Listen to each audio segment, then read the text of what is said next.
ఈ కారణముచేతనే నేను 1947 ఆగస్టు 15 రాత్రి 12 గంటలకు ఈ దేశానికి స్వాతంత్ర్యమివ్వాలని నిర్ణయించుకున్నాను. ఎందుకంటే పేరుగాంచిన జ్యోతిష్కులందరూ ఈ విషయం చెప్పారు. ఆ రోజు ఆ సమయానికి స్వాతంత్ర్యమిచ్చినట్లయితే ఈ దేశం ముక్కలు ముక్కలైపోతుంది అని. ఇది ఒక కారణం. ఈ విషయం అటుంచితే ఇంతకంటే ప్రధానమైన మరో కారణాన్ని తాను చెప్పాడు. అదేమిటంటే ఆగస్టు 15 ఇంగ్లండ్ విశ్వవిజేతలైన రోజు. ఎలా? ఆగస్టు 15, 1945న జపాన్ ఆర్మీ ఆంగ్లేయుల ముందు సరెండర్ అయ్యింది. ఎందుకు సరెండర్ అయ్యింది? జపాన్ పైన 2 ఆటంబాంబులు వేయబడ్డాయి. ఆగస్టు 6, ఆగస్టు 9న హిరోషిమా, నాగసాకీలపైన. ఆ తరువాత జపాన్ సరెండర్ అయ్యింది ద్వితీయ ప్రపంచ యుద్ధంలో. అలా అది సరెండర్ కావడం ఇంగ్లండ్ ఆర్మీకి ముందు జరిగింది. అందుకే లార్డ్ మౌంట్ బ్యాటన్ అన్నాడు, ఆగస్టు 15, 1945న జపాన్ సైన్యం మా సైన్యం ముందు సరెండర్ అయ్యింది కనుక అది చరిత్రలో మేము విశ్వవిజేతలమైన రోజు. అందుకే మేము ఆగస్టు 15, 1947 నాడే స్వాతంత్ర్యాన్ని ప్రకటిస్తాం. 1947 ఆగస్టు 15 అర్ధరాత్రి 12 గంటలకు స్వాతంత్ర్యాన్ని స్వీకరించడం ఈ దేశానికి ఏమాత్రం మేలు నొనగూర్చదని జ్యోతిశ్శాస్త్రవేత్తలంతా ముక్తకంఠంతో చెబుతున్న విషయం పండిట్ నెహ్రూకి తెలుసు, సర్దార్ పటేల్కి తెలుసు, ఎంతోమంది పెద్దలకు తెలుసు. ఎందరో జ్యోతిష్కులు ఘోషించారు, మీరు ఆ రోజు స్వాతంత్ర్యాన్ని తీసుకునేటట్లయితే 1-2 సంవత్సరాలలోనే ఈ దేశం విభజించబడుతుంది అని. అలాగే మన దేశం విభజించబడింది కూడా. పాకిస్తాన్ విడిపోయింది. అదే జరిగింది. ఆ పైన జరిగే విషయాలలో కూడా వారిదే చెప్పారు. ఇకపైన కూడా ఈ దేశం మరిన్ని ముక్కలుగా విడిపోతుంది. అందుకు ప్రయత్నాలు జరుగుతూ ఉన్నాయి. కాశ్మీరు విడిపోవాలని, పంజాబ్ విడిపోవాలని, అస్సాం విడిపోవాలని, నాగాలాండ్ విడిపోవాలని, త్రిపుర విడిపోవాలని, జార్ఖండ్ విడిపోవాలని, వీటికి చెందిన ఉద్యమాలన్నీ ప్రస్తుతం కొనసాగుతున్నాయి. ఈ ఉద్యమాలకు అమెరికా మరియు యూరప్ల నుండి విస్తృతంగా ఆయుధ సహకారమూ మరియు ధన సహకారమూ లభిస్తూ ఉంది. అటువంటి వ్యక్తులు నాకు తెలుసు కూడా. మన దేశానికి కోటానుకోట్ల ఫారిన్ ఫండ్ వస్తూ ఉంది. మన దేశానికి కోటానుకోట్ల విలువ చేసే AK-47 రైఫిల్స్ వస్తూ ఉన్నాయి. వయా పాకిస్తాన్ లేదా వయా చైనా ద్వారా టిబెట్ ప్రాంతం గుండా వీటిని మన దేశములోనికి చేరవేయడం జరుగుతూ ఉంది. అవే ఆయుధాలను ధరించి భావావేశాలతో రెచ్చగొట్టబడిన మన దేశంలోని నవయువకులు ఎందరో ఈ దేశాన్ని ఖండఖండాలుగా విభజించడానికి ప్రయత్నిస్తూ ఉన్నారు. నాగాలాండ్ మన దేశం నుంచి విడిపోవాలని ప్రయత్నిస్తూ ఉంది. ఈ విషయం తెలుసా మీకు? మీరక్కడికి వెళ్ళండి. నాగాలాండ్ మన దేశంలో మొట్టమొదటి రాష్ట్రం. ఎక్కడా లేని విధంగా వారు ఆంగ్లము మా అధికార భాష అని ప్రకటించుకున్నారు. ఇది భారత రాజ్యాంగంలో మరెక్కడా లేదు. కేవలం నాగాలాండ్లో మాత్రమే ఇది కొనసాగుతూ ఉంది. నేను నాగాలాండ్ వెళ్లాను పోయిన సంవత్సరం. పోయిన ఏడాది నేను నాగాలాండ్లో దీమాపూర్ వెళుతూ ఉంటే కొయిలాగుండా దారిలో నన్నడ్డగించారు. నన్ను ఆపిన మీదట పోలీసులు మీ దగ్గర వీసా ఉందా అని అడిగారు. నాకు ఆంతర్యంలో కుతకుతలాడిపోయింది. నన్ను వీసా అడుగుతున్నారా? నా దేశంలోనే ఒక గ్రామానికి వెళ్లడానికి నన్ను వీసా అడుగుతున్నారు. వారన్నారు, అవును, మీరు ఆ పత్రాలన్నీ చూపించవలసినదే, లేకుంటే మీకు ప్రవేశము లేదు. అదే సరిహద్దుకు ఆవలి ప్రక్క మరొక వ్యక్తి ఉన్నాడు. తనన్నాడు, మీరు భారతదేశం నుంచి వచ్చారు అని. నేను, మరి మీరు భారతీయులు కారా అని వారిని తిరిగి ప్రశ్నించాను. తనన్నాడు, కాదు, మేము భారతదేశం నుంచి విడిపోవాలనుకుంటున్నాం. ఈ భావం నాగాలాండ్లో చొచ్చుకుపోయింది. మీరు నాగాలాండ్ వెళ్లి చూస్తే తెలుస్తుంది. అక్కడి పరిస్థితిని మీరు ఊహించనేలేరు. క్రిస్టియన్ మిషనరీస్ ఎంత భారీ స్థాయిలో ధనాన్ని విచ్చలవిడిగా ఖర్చుపెట్టి అక్కడి జనులచేత మతమార్పిడి చేయించి కేవలం మతమార్పిడితో మాత్రమే సరిపెట్టుకోకుండా వారిని పూర్తిగా భారతదేశం నుంచి విడగొట్టాలి అన్న అభిప్రాయాన్ని వారిలో పూర్తిగా చొప్పించడం జరిగింది.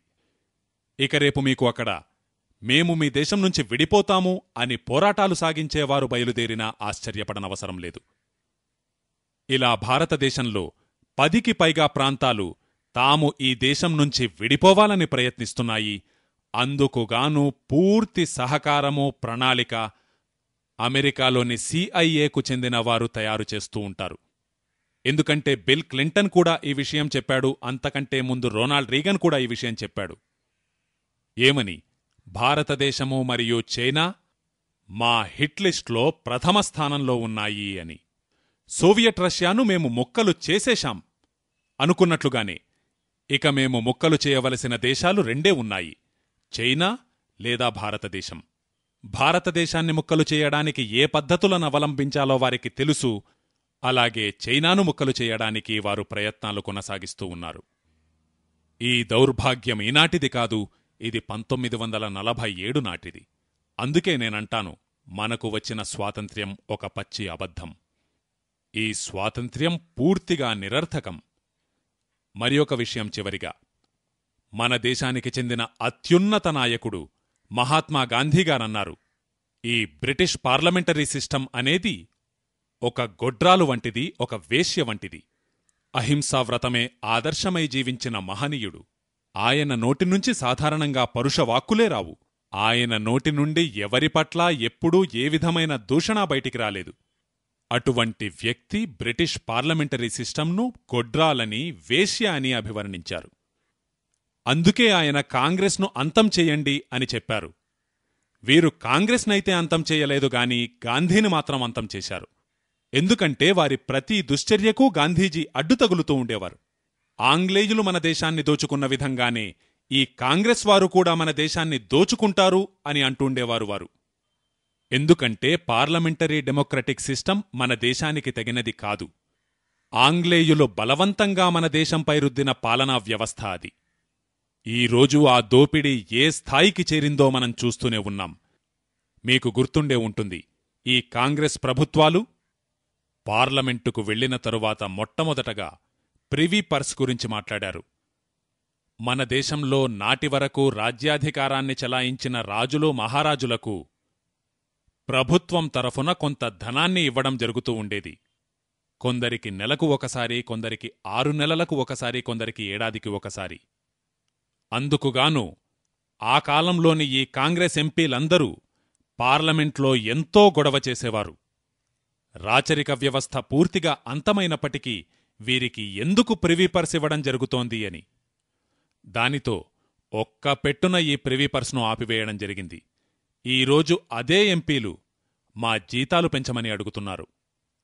మా టీఏ పెంచమని, మా డీఏ పెంచమని, మా ఎస్ఆర్ఏ పెంచమని, మా ఎలవెన్సెస్ పెంచమని. అయినా వాళ్ల కడుపు నిండదు. వాళ్లు ఎంత తింటారో మీరూహించలేరు. ఈ ఎంపీలకు వేతనంగా మన దేశ పౌరులు ఒక్కొక్కరిపై 2.5 లక్షల రూపాయల భారం పడుతూ ఉంది. మీ జేబు నుంచి, నా జేబు నుంచి పెట్టబడుతున్న ఖర్చు అది. అంటే నేటి ఈ రాజులు, మహారాజుల పోషణ కోసం మనలో ఒక్కొక్కరి దగ్గరి నుంచి 2.5 లక్షల రూపాయలు ఖర్చు పెట్టబడుతూ ఉంది. ఆనాడు ధనాన్ని సేకరించిన రాజులు, మహారాజులను గురించి విని మీరు వారిని నిందించవచ్చు. కాని వీరందరూ కూడా అటువంటి రాజులు, మహారాజులే. ఒక వ్యక్తి ఎంపీ అయితే తన కొడుకు ఎంపీ అవుతాడు, తన మనవడు కూడా ఎంపీ అయ్యేలా చూస్తాడు. వాడికే విధమైన సామర్థ్యమున్నా లేకున్నా. ఒకనాడు రాజులు, మహారాజుల విషయంలో ఈ విధంగా జరుగుతూ ఉండేది. తండ్రి రాజైతే కొడుకు కూడా రాజు కావడం. ఇప్పటి పరిస్థితి ఏమిటి? తండ్రి ఎంపీ అయితే కొడుకు ఎంపీ అవుతాడు. కొడుకులో ఏమాత్రం సామర్థ్యమున్నా లేకున్నా ప్రతి పెద్ద నాయకుడూ ఈ ప్రయత్నం చేస్తాడు. తన కొడుకునో కూతుర్నో బలవంతంగానైనా పార్లమెంటులోకి జొప్పించడానికి ప్రయత్నిస్తాడు. ఇలా ఒక్కొక్క ఎంపీ గురించి 2.5 లక్షల రూపాయలు ఖర్చవుతూ ఉంది మన జేబుల నుంచి. ఇది మీరు పన్ను కట్టిన ధనం, నేను పన్ను కట్టిన ధనం.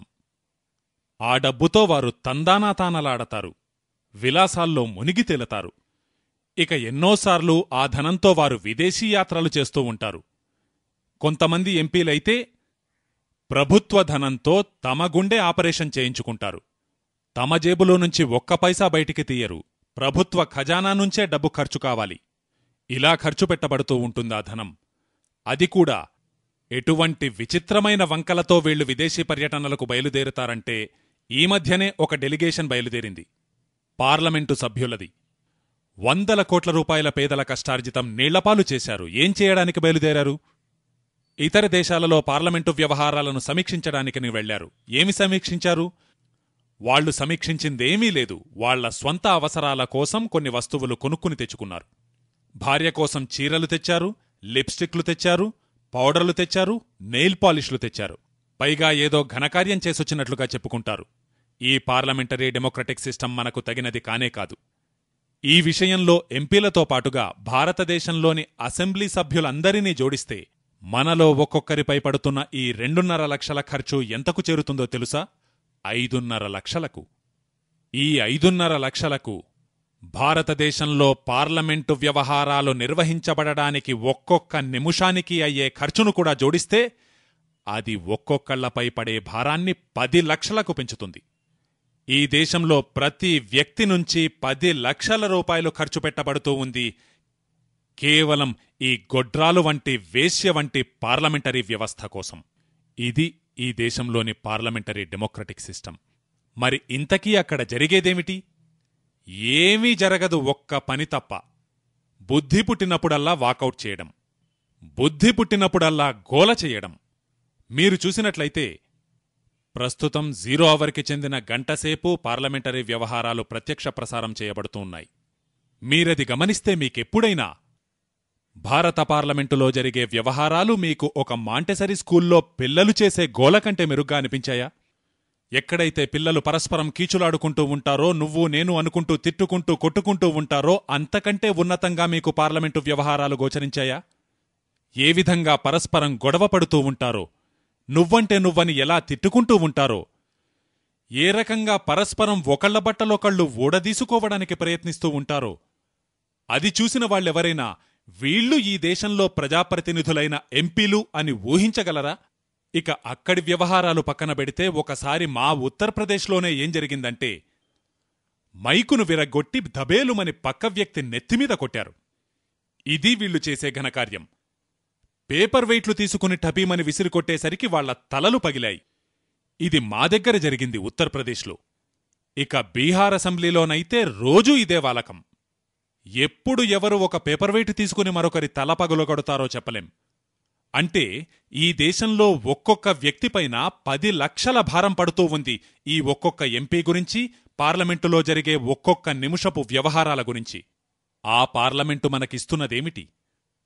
ఆ పార్లమెంటు ఒకే పనిని నిరాటంకంగా చేస్తూ ఉంది. అదేమిటంటే దేశాన్ని అమ్మడం, దేశాన్ని అమ్మడం, దేశాన్ని అమ్మడం. India is on sale. స్వాతంత్ర్యం వచ్చి 50 సంవత్సరాలు పూర్తయిన సందర్భంగా మనం భారతదేశాన్ని అమ్మకానికి పెట్టాం. ఈ రకంగా మన దేశంలో స్వర్ణ జయంతి ఉత్సవాలు జరుగుతూ ఉన్నాయి స్వాతంత్ర్యానికి. ఇక ఈ ఒప్పందాలు ఎలా జరుగుతాయో మీకు తెలుసా? మీరెప్పుడైనా టెలివిజన్లో చూసే ఉంటారు. మన ప్రధానమంత్రి మరొక దేశపు ప్రధానమంత్రితో చిరునవ్వులు చిందిస్తూ కరచాలనం చేస్తూ ఉంటారు. ఈయన ఒక ఫైలు ఆయన చేతికప్పగిస్తారు, ఆయన మరొక ఫైలు ఈయన చేతికప్పగిస్తారు. దేశం అమ్మకానికి సంబంధించిన ఒప్పందం సంపూర్ణమవుతుంది. ఆ ఫైల్లో ఏమి వ్రాయబడిందో మీకెప్పటికీ తెలియనివ్వరు. అది కూడా చిరునవ్వులు చిందిస్తూ ఈ పనిని చేస్తారు. అంటే దేశాన్ని అమ్మడం కూడా చిరునవ్వులు చిందిస్తూ చేస్తూ ఉంటారు. ఇటువంటివన్నీ ఒక పక్కన జరుగుతూ ఉంటే, మరో ప్రక్కన మనం మూర్ఖులలాగా ఈ దేశంలోని పార్లమెంటేరియన్స్ మీద లక్షల రూపాయలు ఖర్చు పెడుతూ ఉంటాం. అందుకే నేనన్నాను, మన దేశానికి ఏ విధమైన స్వాతంత్ర్యమూ రాలేదు. ఆంగ్లేయులు ఈ పార్లమెంట్ను తమ స్వార్థం కోసం తయారు చేసుకుంటే, అదే పార్లమెంటు ఇప్పటికీ ఈ దేశంలో కొనసాగుతూ ఉంది. ఆంగ్లేయులు తమ స్వార్థం కోసం కొన్ని చట్టాలను ఏర్పరుస్తే, అవే చట్టాలు ఇప్పటికీ అమలు చేయబడుతున్నాయి. ఆంగ్లేయులు తమ స్వార్థం కోసం ఏ రాజ్యాంగాన్ని నిర్మించుకున్నారో అదే రాజ్యాంగం ఇప్పటికీ మనల్ని పాలిస్తూ ఉంది. ఆంగ్లేయులు తమ స్వార్థం కోసం ఏర్పరచుకున్న ఆర్థిక వ్యవస్థే నేటికీ అమలులో ఉంది. కాని మనందరితో మాత్రం దేశం ప్రగతి దిశగా పరుగులిడుతూ ఉంది అని చెబుతూ ఉంటారు. దేశం మునుపెన్నడూ ఇంతటి దారుణమైన భ్రమకు లోను కాలేదు. దేశం ప్రగతిని సాధిస్తూ ఉంది అని.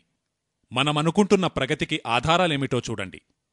1947లో మనకి స్వాతంత్రం వచ్చినప్పటికీ మనపై ఒక్క నయా పైసా కూడా అప్పు లేదు.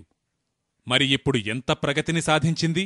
ఇప్పుడు ఎంతటి ప్రగతిని సాధించిందంటే భారతదేశంలో ప్రతి పౌరుడి మీద 8,500 రూపాయల రుణభారం ఉంది. ఇది మనం సాధించిన ప్రగతి. మొదట ఒక్క నయా పైసా కూడా మనపై రుణభారం లేదు. 200 సంవత్సరాల పాటు ఆంగ్లేయులు దోచుకున్నారు. అయినా మనపై ఒక్క నయా పైసా అప్పు కూడా లేదు. మరి మనకు స్వాతంత్ర్యం వచ్చి 50 సంవత్సరాలు పూర్తయిన సందర్భంగా ఇప్పుడు మన దేశంలో ప్రతి పసిబిడ్డ రుణగ్రస్తుడయ్యే పుడుతున్నాడు. ఇది మనం సాధించిన ప్రగతి. ప్రగతికి చెందిన మరో నిర్వచనం నేను మీకు చెబుతున్నాను. ఎంత ప్రగతిని సాధించింది? భారతదేశం 1947-48లో స్వాతంత్ర్యాన్ని సాధించినప్పుడు ప్రపంచవ్యాప్తంగా ఎంత ఎక్స్పోర్ట్ జరుగుతూ ఉండేదో, ఎంతగా ఉత్పత్తులు అమ్మబడుతూ ఉండేవో, ఎంత ట్రేడ్ జరుగుతూ ఉండేదో దానిలో భారతదేశం యొక్క వాటా 2% ఉండేది. అటువంటిది ఈరోజు 1997లో 50 సంవత్సరాల తరువాత విశ్వ వ్యాపార క్షేత్రంలో భారతదేశం యొక్క వాటా కేవలం 0.4% మాత్రానికి దిగిపోయింది. ఇది మనం సాధించిన ప్రగతి. ఇంకెంత ప్రగతిని సాధించింది? 1947-48లో మన దేశం విదేశీ వ్యాపారం వల్ల పొందిన లోటు, అంటే ఎగుమతి దిగుమతుల వల్ల జరిగే లోటు. దిగుమతి ఎక్కువగా ఉంటుంది, ఎగుమతి తక్కువగా ఉంటుంది. దానివల్ల వాణిజ్యంలో లోటు సంభవిస్తుంది. 1947-48లో రిజర్వు బ్యాంక్ గణాంకాల ప్రకారం ఎగుమతి దిగుమతులలోని లోటు 2 కోట్ల రూపాయలు మాత్రం ఉండేది. ఈరోజు 1997లో ఎగుమతి దిగుమతులలోని లోటు 15,000 కోట్ల రూపాయలకు చేరింది. ఇది ఈ దేశం సాధించిన ప్రగతి. ఇంకా మనం సాధించిన ప్రగతిని గురించి మరిన్ని నిదర్శనాలు మీకు తెలియజేస్తాను చూడండి. 1947-48లో మన దేశంలో పావలాకు సేరు గోధుమలు లభిస్తే ఈరోజు 18 రూపాయలకు కిలో గోధుమలు లభిస్తున్నాయి. ఇది మనం సాధించిన ప్రగతి. 1947-48లో రిజర్వ్ బ్యాంకు గణాంకాల ప్రకారం 6 అణాలకు శుద్ధమైన ఆవుపాలు లభించేవి. అటువంటిది ఇప్పుడు పౌడర్ పాలను 20 రూపాయలకు లీటర్ చొప్పున కొనుక్కుంటున్నాం. ఇది మనం సాధించిన ప్రగతి. 1947-48లో 3 పైసలకు సేరు బరువున్న కూరగాయలు లభించేవి. అటువంటిది ఈరోజు 20 రూపాయలకు పావుకిలో కూరగాయలు దొరికితే మనం అదృష్టవంతులమే. ఇది మనం సాధించిన ప్రగతి. 1947-48లో మీకు ముందు తరం వాళ్లు, ఇక్కడ కూర్చున్న తాతయ్యలు, నాయనమ్మలు, వారి నుంచి నేను తెలుసుకోగోరుతున్నాను. బహుశా వారికి నాడు 1 పైసకు మామిడిపళ్ళు తాము తినడంతో పాటుగా ఇతరులకు పంచడానికి సరిపడా దొరికేవి. అటువంటిది ఇప్పుడు 1997లో మామిడిపండు విషయం పక్కన పెట్టండి, 160 రూపాయలకు కిలో చొప్పున మ్యాంగో ఫ్రూటీ దొరుకుతుంది. ఇది మనం సాధించిన ప్రగతి. మన దేశంలో భూజల వనరులు విస్తారంగా ఉండేవి. నదులన్నీ నిండుగా కళకళలాడుతూ ఉండేవి. అటువంటిది ఈరోజు 500 గజాలకు పైగా త్రవ్వినా నీరు రావడం లేదు. ఇది మనం సాధించిన ప్రగతి.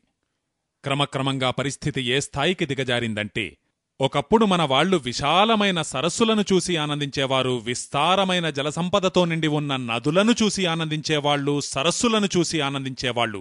అటువంటిది ఇప్పుడు చిన్నపాటి ఫౌంటైన్లు చిలకరించే నీళ్లను చూసి ఆనందించవలసి వస్తోంది. ఇది మనం సాధించిన ప్రగతి. 12 రూపాయలకు 1 లీటరు నీళ్ల బాటిలు దొరుకుతోంది. భారతీయ సంస్కృతిలో నీరు ఎన్నడూ అమ్మదగిన పదార్థం కాదు. నీళ్లు, పాలు మన దేశంలో ఎన్నడూ అమ్మబడినవి కావు. భూమి కూడా మన దేశంలో అమ్మబడినది కాదు. అటువంటి దేశంలో పాలు అమ్మబడుతున్నాయంటే అర్థం చేసుకోవచ్చుగాని నీళ్లు అమ్మబడుతున్నాయి, ఆ నీళ్లను మనం 12 రూపాయలకు కొనుక్కొని గటగటా తాగుతున్నామంటే ఇదా ప్రగతికి నిదర్శనం? ఇక కొంతకాలానికి గాలి కూడా అమ్మబడుతుంది. ఏ స్థాయిలో కాలుష్యం పెరిగిపోతోందంటే ఇక ఆక్సిజన్ మాస్కులు, ఆక్సిజన్ సిలిండర్లు ముంబైలో అమ్మబడతాయి. క్రమక్రమంగా ఇక్కడి పరిస్థితి జపాన్లా తయారయ్యేలా ఉంది. భారత ప్రభుత్వం అక్కడక్కడా టెలిఫోన్ బూత్లలాగా ఆక్సిజన్ బూత్లను ఏర్పాటు చేస్తుంది. దానితో మీరు 10 నిమిషాలు నడిచినంతనే ఆక్సిజన్ బూత్లోకి జొరబడవలసి ఉంటుంది. మళ్లీ 10 నిమిషాలు నడిచిన తర్వాత మళ్లీ బూత్లోకి జొరబడాలి. మళ్లీ 10 నిమిషాల పాటు నడక, మళ్లీ ఆక్సిజన్. అప్పటికి మీరు మీ ఇంటిని చేరగలుగుతారు. ఇది మీరు సాధించిన ప్రగతి. అంటే మన దేశంలో ప్రగతికున్న నిర్వచనం ఎంత దిక్కుమాలినదో మీరు అర్థం చేసుకోవచ్చు. అసలింతకీ ఈ దేశంలో ప్రగతికి కొలబద్ద ఏమిటో నాకర్థం కాదు. మన దేశం సాధించిన ప్రగతి ఏమిటో చెప్పమంటారా? మంచినీళ్లు మన దేశంలో పెట్రోల్ను మించిన ధరకు అమ్మబడుతూ ఉంటాయి. మనమంటూ ఉంటాం ప్రగతిని సాధించిందని. ఎలాగో మీరే లెక్క చూసుకోండి. పెప్సీకోలా, కోకాకోలా 8 రూపాయలకు బాటిల్ అమ్ముతారు. 300 మిల్లీలీటర్ల నీళ్లు. ఆ నీటిలో మరేమిటో కాదు, కార్బన్ డయాక్సైడ్ కలపబడింది. ప్రపంచంలో ఏ విజ్ఞానమైనా మనకు తెలియజేసేదేమిటంటే కార్బన్ డయాక్సైడ్ అనేది శరీరం నుంచి బయటకు వదలవలసినది. అటువంటిది మనం నీటిలో కలుపబడిన కార్బన్ డయాక్సైడ్ను గటగటా త్రాగుతున్నాం. దానితో గర్వంగా చెప్పుకుంటున్నాం మనమెంతో ప్రగతిని సాధించామని, మనమెంతో అభివృద్ధిని సాధించామని. ఎందుకంటే కార్బన్ డయాక్సైడ్ త్రాగుతున్నాం గనుక. విజ్ఞాన శాస్త్రం ఒక ప్రక్క కార్బన్ డయాక్సైడ్ను బయటికి వదలమని చెబుతూ ఉంటే, పెప్సీతో కోకాకోలాతో ఆ కార్బన్ డయాక్సైడ్ను త్రాగుతూ దానికి డబ్బులెంత ఖర్చు పెడతారు? 300 మిల్లీలీటర్లకు 8 రూపాయలు. అంటే 27 లేదా 28 రూపాయలకు 1000 మిల్లీలీటర్లు. 1000 మిల్లీలీటర్లంటే 1 లీటర్. 1 లీటరు నీళ్లు 28 రూపాయలైతే 1 లీటరు పెట్రోలు 25 రూపాయలు. ఇది మన దేశంలో ప్రగతి. అలాగే మన దేశంలో చాక్లెట్లు తయారు చేసే 2 విదేశీ కంపెనీలున్నాయి. వీటికి దేశం మొత్తం మీద 14 కర్మాగారాలున్నాయి. వీళ్లు 5 నుంచి 6 రూపాయలకు లీటరు చొప్పున రైతుల నుంచి పాలను కొంటారు. వీరి ఒక్కొక్క కంపెనీ ప్రతిరోజూ 30,000 లీటర్ల పాలను నాశనం చేస్తుంది. ఇలా ఈ 2 కంపెనీలు కలిసి కోట్ల కొలది లీటర్ల పాలను నాశనం చేస్తున్నాయి. 5-6 రూపాయలకు రైతు నుంచి కొన్న పాలతో వీళ్లు తయారు చేసిన చాక్లెట్ కిలో ధర 180 రూపాయలు. ఈ క్యాడ్బరీస్ చాక్లెట్. నిజానికి బాదం పప్పుతో తయారు చేయబడిన బర్ఫీ కూడా కిలో 180 రూపాయలు కాదు. బాదం పప్పుతో తయారు చేయబడిన బర్ఫీ కంటే అధిక ధరకు చాక్లెట్ అమ్మబడుతుంది. దానిలో నికెల్ మరియు క్రోమియం అనే విష పదార్థాలు కలపబడ్డాయి. అంటే విషము బాదం పప్పు కంటే అధిక ధరకు అమ్మబడుతూ ఉంటే మనము ప్రగతిని సాధించామని గర్వపడుతూ ఉన్నాం. మన దేశంలో ప్రగతి యొక్క నిర్వచనం నిజంగా విచిత్రమైనది. మిత్రులారా, నిజం చెప్పాలంటే మన దేశం సాధించినది వికాసము కాదు, వినాశము మాత్రమే. మరి ఈ వినాశమెలా జరుగుతోందో తెలుసా? మీరొక ప్రక్క చూసి నన్నడుగవచ్చు, రాజీవ్ భాయ్, ఇక్కడ సియోలో కార్లు తిరుగుతున్నాయి, మారుతీ కార్లు తిరుగుతున్నాయి, 5 స్టార్ హోటళ్లు తయారయ్యాయి, ఇంత పెద్ద పెద్ద ఫ్లైఓవర్లు నిర్మించబడ్డాయి, ముంబై మహానగరం ఎన్నో తళుకులను బెళుకులను సంతరించుకుంది, కెంట్ యొక్క ఫ్రైడ్ చికెన్ వచ్చింది, మెక్డోవెల్ వచ్చింది. మరి ఇదంతా ప్రగతి కాదా? కేవలం మూర్ఖత్వమేనా? నేను మీకు అదే చెప్పదలుచుకున్నాను. మీరు చూస్తున్నదంతా అరువు తెచ్చుకున్న అభివృద్ధి. అప్పు తీసుకున్నారు, దానితో ఇవన్నీ చేశారు. ఆ అప్పు ఎట్టి పరిస్థితుల్లోనూ మీరు తీర్చవలసి ఉంటుంది. ఆ అప్పు తీర్చే సామర్థ్యాన్ని భారత ప్రభుత్వం పూర్తిగా కోల్పోయింది. మీకు వాస్తవంగా జరుగుతున్నదేమిటో తెలుసా? ప్రతి సంవత్సరం భారత ప్రభుత్వం అప్పులను తీర్చడానికి క్రొత్త అప్పులు చేస్తూ ఉంటుంది. ప్రస్తుత సంవత్సరం పరిస్థితి ఏమిటి? 60,000 కోట్లు వడ్డీ చెల్లించవలసి ఉంది. అసలు తీర్చే విషయం పక్కన పెట్టండి. మన దేశంలో బడ్జెట్ పరిస్థితి పరిశీలిస్తే తెలుస్తుంది ప్రగతికి ఎంత ప్రాధాన్యతనిస్తారో. భారత ప్రభుత్వం యొక్క నేషనల్ బడ్జెట్లో అది ఒక సంవత్సరానికి దాదాపు 2 లక్షల కోట్ల రూపాయల బడ్జెట్ అయితే, 2 లక్షల కోట్ల రూపాయల నేషనల్ బడ్జెట్లో 60,000 కోట్ల రూపాయలు కేవలం విదేశీ రుణాల వడ్డీగా చెల్లించబడుతుంది. అంటే మొత్తం బడ్జెట్లో 3వ వంతు 60,000 కోట్ల రూపాయలు రుణానికి వడ్డీగా ఖర్చు చేయబడుతూ ఉంటే, ఇక 54,000 కోట్ల రూపాయలు ప్లాన్డ్ ఎక్స్పెండిచర్ అయి ఉంటుంది. అంటే దేశంలో అభివృద్ధి పథకాల అమలు కోసం 54,000 కోట్ల రూపాయలు ఖర్చు చేస్తే, ఆ అభివృద్ధి పథకాల కోసం చెయ్యబడిన అప్పుకు వడ్డీగా 60,000 కోట్ల రూపాయలు ఖర్చు చేయబడుతూ ఉంది. మరో ప్రక్క దేశం ప్రగతిని సాధించిందని చప్పట్లు కొడుతూ ఉంటారు. ఇంకా ఏం జరుగుతుంది? ఏ రోజైతే భారత ప్రభుత్వానికి వరల్డ్ బ్యాంక్ నుంచి గాని IMF నుంచి గాని రుణం లభిస్తుందో, ఆ రోజు భారతదేశంలోని ప్రముఖ వార్తాపత్రికలన్నీ, క్షమించాలి, 2 వార్తాపత్రికలకు చెందిన వారిక్కడ కూడా ఉన్నారు, అన్ని ప్రముఖ పత్రికలలోనూ పెద్ద పెద్ద అక్షరాలలో ఎయిడ్ ఇండియా కన్సోర్టియం నుంచి $5.6 మిలియన్ అప్పు లభించింది, $10 మిలియన్ అప్పు లభించింది అని, $15 మిలియన్ లభించనుంది అని. అంటే ఇది నేషనల్ న్యూస్ అవుతుంది. ఏదైతే మనము సిగ్గుపడవలసిన విషయమో అది నేషనల్ న్యూస్ అవుతుంది. మీడియాలో కూర్చున్న వ్యక్తుల మానసిక పరిపక్వత కూడా ఆ స్థాయికి చేరింది. ఏ విషయం మీదనైతే మన దేశంపై అప్పు రోజురోజుకీ పెరిగిపోతోంది అని సంపాదకీయాలు వ్రాయవలసి ఉన్నదో ఆ విషయాన్ని ప్రముఖమైన వార్తగా ప్రచురిస్తూ ఉన్నాయి ప్రస్తుతం వార్తాపత్రికలు. ఇది అటుంచితే పార్లమెంటులో చప్పట్లు చరిచీ చరిచీ ఈ విషయాన్ని స్వాగతిస్తారు. మనకు విదేశీ రుణం లభించింది అని గర్వకారణంగా చెప్పుకుంటూ ఉంటారు. ఇక ఈ ప్రభుత్వం యొక్క చరిత్ర గురించి మీకు తెలుసా? ఈ ప్రభుత్వం బెగ్గర్స్ యాక్ట్ అని తయారుచేసింది. మీకు తెలుసా? బిచ్చగాళ్ల చట్టం. ఈ బిచ్చగాళ్ల చట్టం ఢిల్లీలో అమలులో ఉంది, ఇక్కడ కూడా అమలులో ఉంది, ఎన్నో ప్రాంతాల్లో అమలు చేయబడుతూ ఉంది.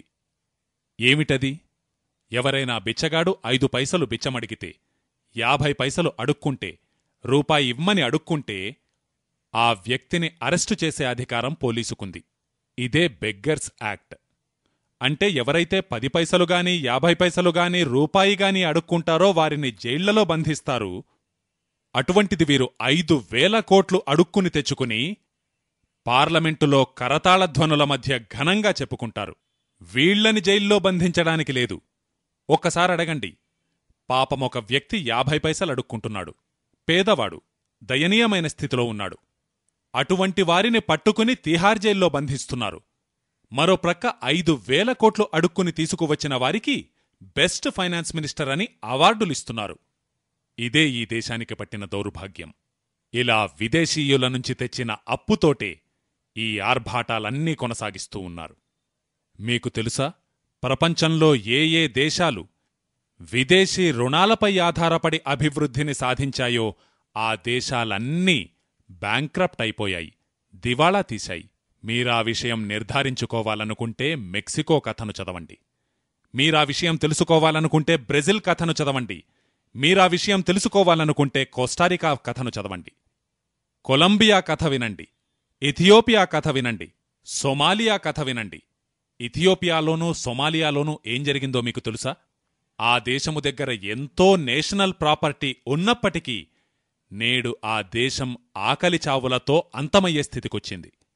ఎందుకు? ఇథియోపియా మరియు సొమాలియాల నేషనల్ ప్రాపర్టీ అంతా అమెరికన్ కంపెనీల హస్తగతమైంది. ఎందుకలా జరిగింది? సొమాలియా మరియు ఇథియోపియాల ప్రభుత్వాలు 10 ఏళ్ల క్రితం ఇదే మార్గాన్నవలంబించాయి. అప్పులు తీసుకోండి, అభివృద్ధి పథకాలు చేపట్టండి. అప్పులు తీసుకుని ఏ స్థితికి దిగజారిందంటే, ఈరోజు ఇథియోపియా తన జాతీయ సంపదనంతటినీ ఇచ్చినప్పటికీ తనపై ఉన్న రుణాన్ని తీర్చుకోలేదు. అటువంటి దుస్థితికి చేరుకుంది. సొమాలియా తన వద్దనున్న సంపదనంతటినీ అమ్మినా తాను చేసిన అప్పును తీర్చలేదు. ఇలా ఈ దేశాలు అప్పు తీసుకుని అభివృద్ధి చెయ్యడమనే ఏ మార్గాన్ని అవలంబించాయో అదే మార్గాన్ని నేడు మనం అవలంబిస్తూ ఉన్నాం. మీరు గమనిస్తే క్రమక్రమంగా మన పరిస్థితి కూడా అలాగే అవుతోంది. ప్రస్తుతం భారత ప్రభుత్వం యొక్క నెట్ ఇన్కమ్ను మనం లెక్కించినట్లయితే మొత్తం రాబడిలో 60% విదేశీ రుణాల వడ్డీగా చెల్లించబడుతూ ఉంది. భారత ప్రభుత్వం యొక్క మొత్తం ఆదాయం 1,10,000 కోట్లు. దానిలో 60,000 కోట్ల రూపాయలు విదేశీ రుణాలకు వడ్డీగా చెల్లిస్తూ ఉంది. ఇది ప్రస్తుతం కొనసాగుతున్న పరిస్థితి. ఇంతకీ ఈ బడ్జెట్ ఎలా తయారవుతుంది? ఇప్పుడు బడ్జెట్ వస్తూ ఉంది. ఈ బడ్జెట్ ఎలా తయారవుతుంది ఇంతకీ? ఈ విషయం అర్థం చేసుకోండి. బడ్జెట్లో సింహభాగం విదేశీ రుణాలకు వడ్డీ రూపంలో పోతుంది. ఆ పైన 20,000 కోట్ల రూపాయలు ప్రభుత్వోద్యోగులకు జీతభత్యాలుగా చెల్లించబడతాయి. ఆ 20,000 కోట్ల రూపాయల తరువాత దాదాపు 5,000-6,000 కోట్ల రూపాయలు పెన్షన్ల రూపంలో చెల్లించబడతాయి. ఆ తరువాత భారత ప్రభుత్వం యొక్క భద్రతా వ్యవస్థకు చెందిన బడ్జెట్ 20,000-22,000 కోట్ల వరకు ఉంటుంది. ఆ పైన మిగిలినదంతా నాన్ ప్లాన్డ్ ఎక్స్పెండిచర్గా ఖర్చవుతుంది. ప్లాన్డ్ ఎక్స్పెండిచర్ కంటే ఎన్నో రెట్లు అధికంగా నాన్ ప్లాన్డ్ ఎక్స్పెండిచర్ ఉంటుంది. అంటే ఏ రంగంలో డబ్బు ఖర్చు చేయబడాలో ఆ రంగంలో ఖర్చు చేయబడదు, దేనికి డబ్బు ఖర్చు చేయకూడదో ఆ రంగంలో డబ్బు అధికంగా ఖర్చు చేయబడుతూ ఉంటుంది. ఇలా నిరాటంకంగా లోటు కొనసాగుతూనే ఉంటుంది. ఈ లోటును భర్తీ చేయడానికేమి చేస్తారు? నోట్లు ముద్రిస్తారు. అలా నోట్లు ముద్రించడం వల్ల కూడా పని కాకపోతే ఇక విదేశీ రుణాలు తెచ్చుకుంటారు. ఇక ఈసారైతే ప్రభుత్వం మిమ్మల్ని దోచుకోవడానికి చక్కటి ప్రణాళికను ఏర్పరిచింది. ఏమిటో తెలుసా? భారత ప్రభుత్వం యొక్క రిజర్వ్ బ్యాంక్ నిర్ణయించింది ఈ సంవత్సరం 100 రూపాయల నాణాన్ని తయారు చేయాలని. ఆ 100 రూపాయల నాణెం మీకు 200 రూపాయలకు అమ్మబడుతుంది. ఒక్కసారి ఆలోచించండి. ఇవి స్వతంత్ర భారతంలోని నియమాలు. 100 రూపాయల నాణెం తయారు చేయబడుతుంది, అది మీకు 200 రూపాయలకు అమ్మబడుతుంది. అంటే ప్రతి వ్యక్తి జేబులో నుంచి 100 రూపాయలు లాక్కోబడతాయి. వీరు చేస్తున్నది పరిపాలించడమా, దోచుకోవడమా? వీరు దొంగలు, దోపిడీదారులు, దగాకోరులు, దుండగులన్నేనంటాను. వీరిని ప్రభుత్వమనడం ప్రభుత్వమన్న మాటకే అవమానకరం. నిజానికి మిత్రులారా, ఆంగ్లేయులు మన దేశాన్ని ఎంతగా దోచుకున్నారో అంతకంటే అధికంగా గత 50 సంవత్సరాల్లో వీళ్లు దోచుకున్నారు. ఇదే దేశానికి చెందిన ప్రముఖ అర్థశాస్త్రవేత్తలు ప్రొఫెసర్ ఎస్కే గోయల్ మరియు బ్రహ్మానంద వంటివారు, వాళ్ల రఫ్ ఎస్టిమేట్ ఉంది. నేనొకసారి ఆలోచిస్తూ ఉన్నాను, ఈస్ట్ ఇండియా కంపెనీ మన దేశం నుండి ఎంత ధనాన్ని దోచుకునేది. ఈస్ట్ ఇండియా కంపెనీకి భారతదేశం నుంచి సంవత్సరానికి నెట్ ప్రాఫిట్ 60 కోట్ల రూపాయలుండేది. కాబట్టి ప్రతి సంవత్సరం ఈస్ట్ ఇండియా కంపెనీ 60 కోట్ల రూపాయలు దోచుకుని తీసుకువెళుతూ ఉండేది. మరి ఇప్పుడెంత దోచుకుంటున్నారు? భారతదేశంలో మొత్తం 4000 విదేశీ కంపెనీలున్నాయి. ఆ కంపెనీలన్నీ కలిసి ప్రతి సంవత్సరం 70,000 కోట్ల రూపాయలు దోచుకుని వెళుతున్నాయి. మనము బానిసలుగా ఉన్నప్పుడు నిజానికి మనల్ని దోచుకున్నది తక్కువ. మనము స్వాతంత్ర్యాన్ని పొందిన తరువాత మనల్ని ఎక్కువగా దోచుకుంటున్నారు. మరికొంత ఉదాహరణపూర్వకంగా అర్థం చేసుకోండి అసలీ దోపిడీ ఎలా జరుగుతోంది. పెప్సీకోలా మరియు కోకాకోలా, అవి అమ్మేదేమీ లేదు, కేవలం నీళ్లే. అవి నీళ్లను అమ్మి మన దేశం నుంచి గత సంవత్సరం 240 కోట్ల రూపాయలు దోచుకుని వెళ్లాయి. ఒక ప్రక్క ఈ దేశంలో లక్షల గ్రామాల్లో త్రాగునీటి వసతి లేదు. భారత ప్రభుత్వమే స్వయంగా పార్లమెంటులో ఈ విషయాన్ని ప్రకటిస్తుంది. ఇది సిగ్గుపడవలసిన విషయం. స్వతంత్రమొచ్చి 50 ఏళ్లైనా నేటికీ లక్షల కొలది గ్రామాల్లో కనీసం త్రాగునీటి వసతి లేకపోవడం. మీరిది వాస్తవమో కాదో పరిశీలించడానికి ఎక్కువ దూరం వెళ్లవలసిన పనిలేదు. గుజరాత్లోని కచ్ ప్రాంతానికి వెళ్లి చూడండి. నేను 3 నెలల పాటు ఉన్నాను కచ్లో. కార్గిల్ కంపెనీకి వ్యతిరేకంగా ఉద్యమం జరిగినప్పుడు నేను 3 నెలల పాటు కచ్లో ఉన్నాను. 4 రోజులకొకసారి, 5 రోజులకొకసారి ఒక్కో గ్రామానికి ఒక ట్యాంకర్ వస్తుంది. త్రాగడానికి నీరు దొరకదు. కానీ అవే గ్రామాలలో పెప్సీకోలా, కోకాకోలా అమ్మబడడం నేను చూశాను. త్రాగడానికి స్వచ్ఛమైన జలం మాత్రం దొరకదు, పెప్సీ మాత్రం దొరుకుతుంది దేశంలో. పెప్సీ అమ్మకాల ద్వారా 240 కోట్ల రూపాయల భారతీయుల కష్టార్జితాన్ని అమెరికా తీసుకుపోతుంది. ఇదే 240 కోట్ల రూపాయలతో భారతదేశంలో 2.5 లక్షల గ్రామాలలో త్రాగునీటి వసతిని కల్పించవచ్చు. అంత పెద్ద మొత్తంలో ధనాన్ని మనం పెప్సీలు, కోకాకోలాలు త్రాగి అమెరికాకు పంపిస్తున్నాం. మరో ప్రక్క గొంతు చించుకుని అరుస్తాం భారతమాతకు జై అని. ఒక ప్రక్క ఏటేటా 240 కోట్ల రూపాయలను అమెరికాకు అప్పనంగా అప్పగిస్తూ మరో ప్రక్క భారతమాతకు జై కొడుతూ ఉంటాం. భారతమాతకు జయం ఎలా కలుగుతుంది? మనము కూడా అలాగే భావిస్తూ ఉంటాం. పెప్సీ, కోకాకోలా త్రాగనంత వరకు మనము అభివృద్ధినే సాధించలేదని భావిస్తూ ఉంటాం. గతంలో మనమెవరైనా ఇంటికి వెళితే వారు బత్తాయి రసం త్రాగించేవారు, నిమ్మకాయ రసం త్రాగించేవారు, లేదా మామిడిపండు రసం త్రాగించేవారు. ఇప్పుడు ఏ ఇంటిలోకి అడుగుపెట్టి చూసినా, రాజూభాయ్ టీ త్రాగుతారా? లేదు రాజూభాయ్ కాఫీ త్రాగుతారా? లేదు ఏదైనా చల్లటి పానీయం తీసుకుంటారా?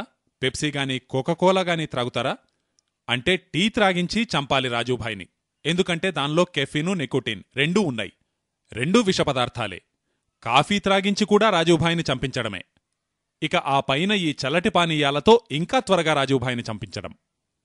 అతిథిగా విచ్చేస్తారు రాజూభాయ్, వారికి త్రాగించేది మాత్రం కోకాకోలా, అంటే కార్బన్ డయాక్సైడ్.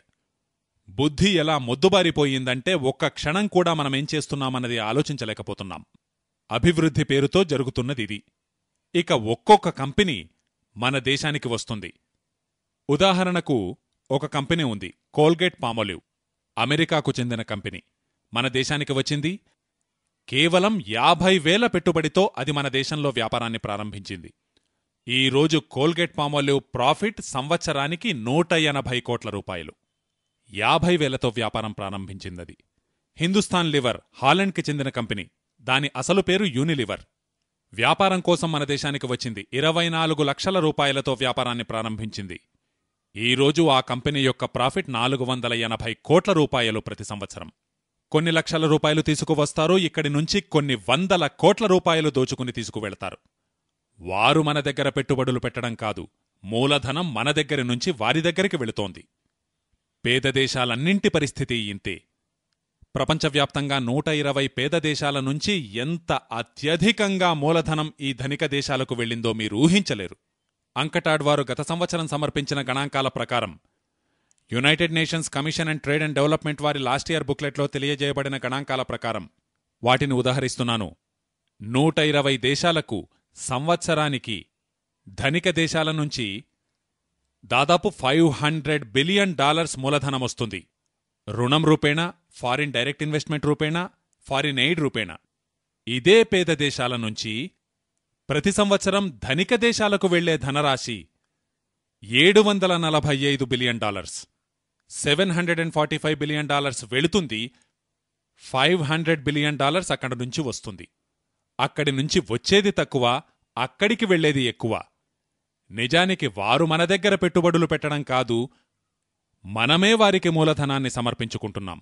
ఇలా వ్యతిరేకంగా పనిచేస్తున్న విషవలయం ఒకటి తయారు చేయబడింది.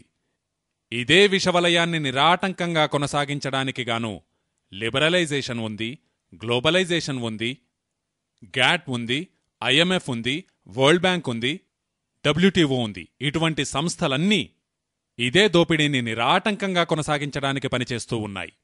చివరిగా మీకొక ముఖ్యమైన విషయం తెలియజేస్తున్నాను. ఒకవైపు ఈ దోపిడీ జరుగుతోంది, ఆర్థిక పరపీడన జరుగుతోంది, రాజకీయ వ్యవస్థ ఎలా నపుంసకమై కూర్చుందో అది మీరు చూస్తూనే ఉన్నారు. మన దేశం యొక్క పార్లమెంటు ద్వారానే సమస్తమూ అమ్మబడుతోంది. ఇకపైన వజ్రపు ఖనిజాలు అమ్మబడతాయి విదేశీ కంపెనీలకు, బంగారపు ఖనిజాలు అమ్మబడతాయి విదేశీ కంపెనీలకు, బొగ్గు గనులను విదేశీ కంపెనీలకు అప్పగించడానికి ఒప్పందం కుదిరింది. భూగర్భ వనరులైన ఆయిల్ మరియు న్యాచురల్ గ్యాస్లను కూడా విదేశీ కంపెనీలకు అప్పగిస్తున్నారు. అందుకు సంబంధించి ఈ మధ్యనే ప్రధానమంత్రి గారు ప్రకటన చేసి వెళ్లారు ముంబైలో వారం రోజుల క్రితం. కనుక మన భూగర్భంలో ఉన్న బంగారము, వెండి, వజ్రాలు, ఇనుప ఖనిజము, బొగ్గు ఖనిజము, లేదు మీ భూమిలో ఉన్న ఆయిల్ మరియు న్యాచురల్ గ్యాస్, ఇవన్నీ విదేశీ కంపెనీలకు అమ్మబడతాయి. ఈ దుశ్చర్య బాహాటంగా జరుగుతోంది. వీటితో పాటుగా ఇప్పుడున్న పబ్లిక్ సెక్టార్లన్నీ కూడా అమ్మబడతాయి. నేటి దినపత్రికను మీరు చదివి చూడండి, ఎకనామిక్ టైమ్స్, ఫైనాన్షియల్ ఎక్స్ప్రెస్. భారత ప్రభుత్వం ఒక కమిషన్ను ఏర్పాటు చేసింది పబ్లిక్ సెక్టార్ యొక్క డిజిన్వెస్ట్మెంట్ కోసం. వారు రికమెండేషన్ చేయడం ప్రారంభించారు పబ్లిక్ సెక్టార్ సంస్థలన్నింటినీ అమ్మకానికి పెట్టడానికి. ఈ పబ్లిక్ సెక్టార్స్లో ఉన్న ధనం ఎవరిదో తెలుసా? మీది, నాది. మీరు, నేను చెమటోడ్చి శ్రమించి సంపాదించి పన్ను రూపేణా ప్రభుత్వానికి కట్టిన 3 లక్షల కోట్ల రూపాయలు ఈ పబ్లిక్ సెక్టార్లో కూడబెట్టబడ్డాయి. వాటిని అమ్మడానికి ఇవేమీ వారి బాబు సొమ్మేమీ కాదు. అందుకుగాను వీరు పార్లమెంటు నుంచి అనుమతి తీసుకోవాలని ఒక్క నిమిషం కూడా ఆలోచించలేదు. మా క్యాబినెట్ నిర్ణయించింది కాబట్టి మేమమ్ముతామంటున్నారు వారు. అంటే మీ క్యాబినెట్ దేశాన్ని అమ్మకానికి పెట్టమంటే కూడా మీరు దేశాన్ని అమ్ముతారు. ఇంతకీ వీరు ఎందుకు ఈ దేశాన్ని అమ్మాలనుకుంటున్నారు? ఒక్కసారి బుద్ధిపెట్టి ఆలోచించండి. మీర్ జాఫర్ మన దేశాన్నెందుకమ్మాడు? పదవి కోసం, ధనం కోసం. ప్రతి నాయకుడికి కావలసినవి రెండే, డబ్బు కావాలి, పదవి కావాలి. ఇలా ఒక ప్రక్క మన దేశం అమ్మబడుతూ ఉంటే మరో ప్రక్క వారిలో దిగులు పట్టుకుంది.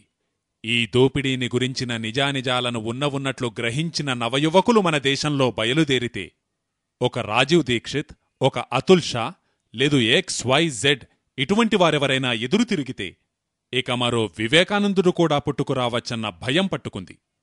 మీకు తెలుసా, ఈ భయం వల్ల వారేం చేస్తారంటే, ఈ విదేశీ కంపెనీల వారికి, ఈ విదేశీ శక్తులకు ఎప్పుడూ ఒక భయం పట్టుకుని ఉంటుంది. ఎందుకంటే ఈ మట్టిలోని ప్రత్యేకత అటువంటిది. ఈ మట్టి నుంచి ఒక భగత్ సింగ్ పుట్టుకొస్తాడు, ఒక చంద్రశేఖర్ పుట్టుకొస్తాడు, ఒక ఉధమ్ సింగ్ పుట్టుకొస్తాడు, ఒక వివేకానందుడు బయలుదేరుతాడు, ఒక దయానందుడు బయలుదేరుతాడు. అది ఈ మట్టిలోని ప్రత్యేకత. వీరులు లేకుండా ఈ మట్టి ఎప్పుడూ లేదు. 1000 సంవత్సరాల భారత చరిత్ర మనకు చెబుతున్నదిదే. ఇదే వారిలో భయం. ఈ భయాన్ని పోగొట్టుకోవడానికి వారేం చేస్తారో తెలుసా? వారు సూటిగా ఒకే ఫార్ములాను పాటిస్తారు.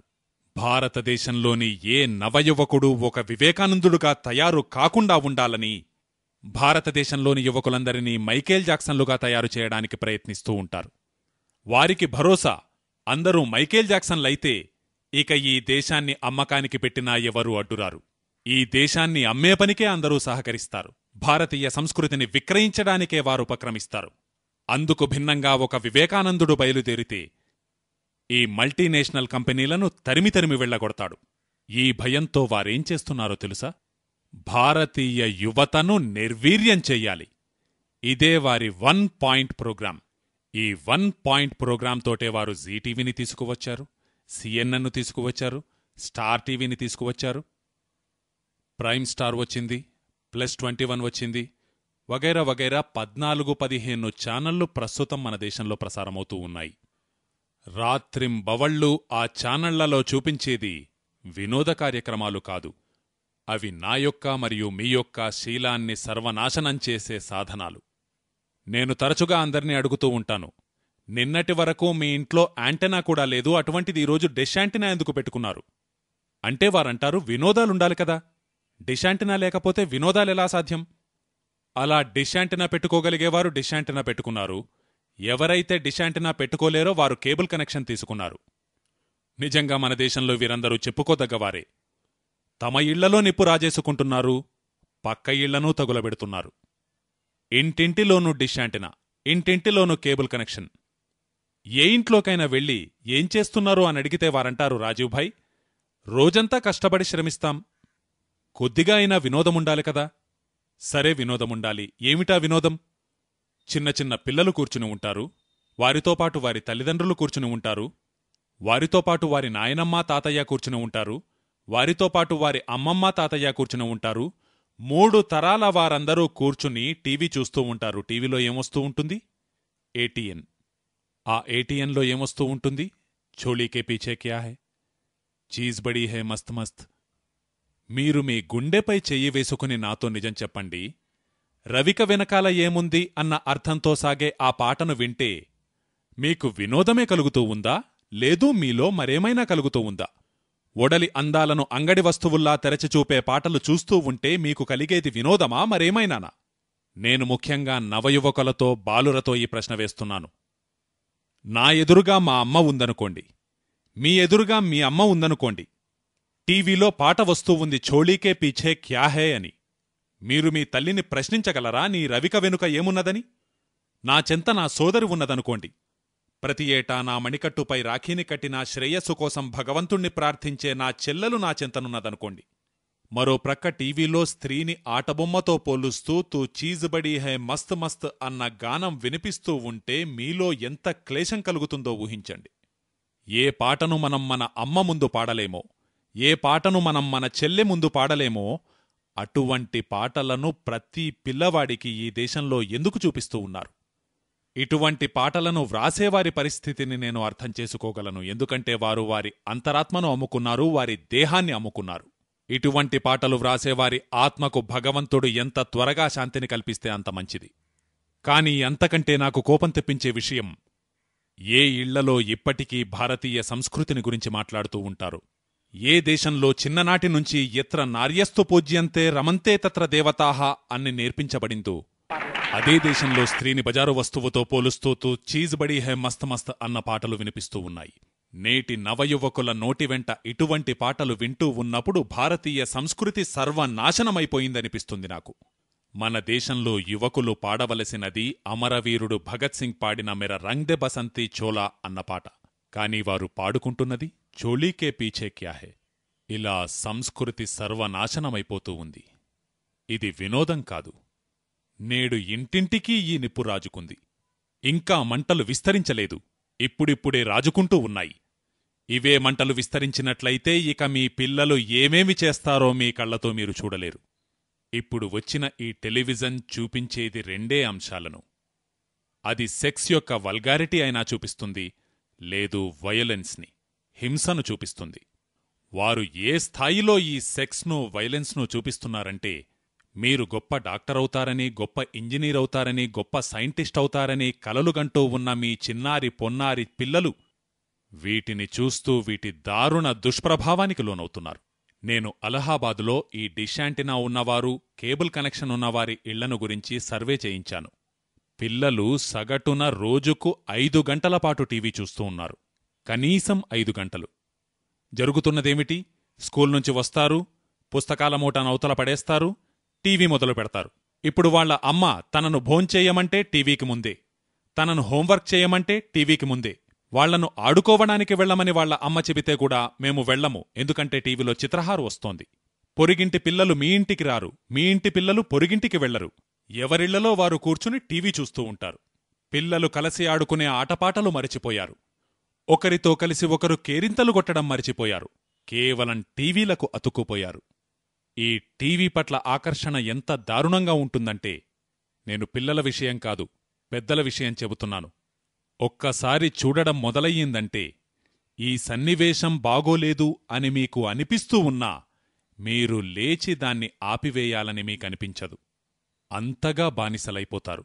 ఈ టెలివిజన్ యొక్క దండయాత్ర ఎంత బలీయంగా ఉంటుందంటే, చక్కటి సునిశితమైన వివేకమున్న వ్యక్తి, సూక్ష్మమైన తార్కిక శక్తి కలిగిన వ్యక్తి, వాళ్లకు తెలుస్తూనే ఉంటుంది వారు చూస్తున్నది సరి అయినది కాదని.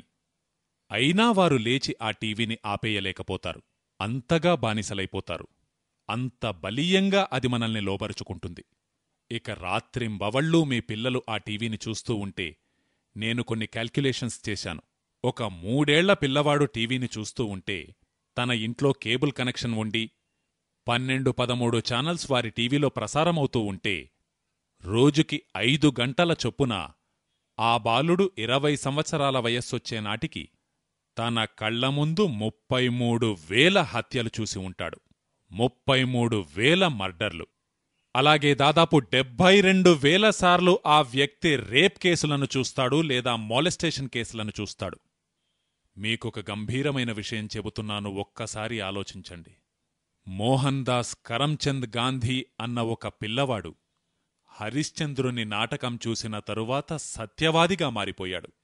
హరిశ్చంద్ర నాటకం ఆ బాలుని మనసుపై ఎటువంటి చెరగని ముద్ర వేసిందంటే ఇక తాను జీవితంలో ఎన్నడూ సత్యము అహింస అన్న ఆదర్శాలను వీడలేదు.